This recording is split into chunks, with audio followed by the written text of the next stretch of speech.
Bonsoir. Retrouvons ce soir le monde du secret d'Aramis. Nous sommes en hiver 1636. Il fait un froid de gueux. La Seine a gelé. Le cardinal de Richelieu, dans son palais, est très inquiet.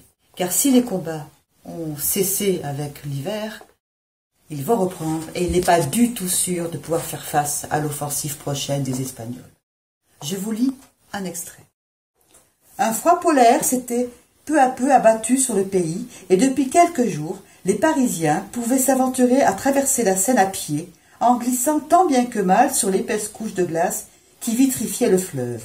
Les enfants s'en amusaient beaucoup, les habitants de la ville encorassés, les bailleurs des ponts beaucoup moins, qui voyaient une partie de leur clientèle échapper aux taxes, entrer dans la ville en glissant et folâtrer d'une rive à l'autre au mépris des droits de passage.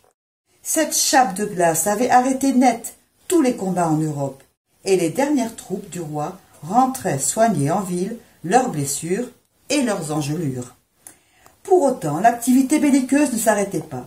La guerre continuait sous forme de préparatifs intenses, d'un côté comme de l'autre, et le pays peinait à rassembler assez de réserves de nourriture pour les troupes qui auraient à faire face à la reprise des hostilités dès le dégel. L'hiver était déjà si rude qu'une nouvelle famine était à craindre dans les campagnes. Le cardinal se lamentait et priait et se lamentait.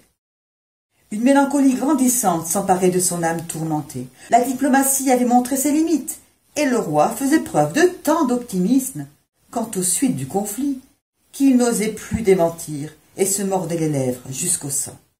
Seul le père Joseph, son ami véritable, le comprenait et partageait ses craintes.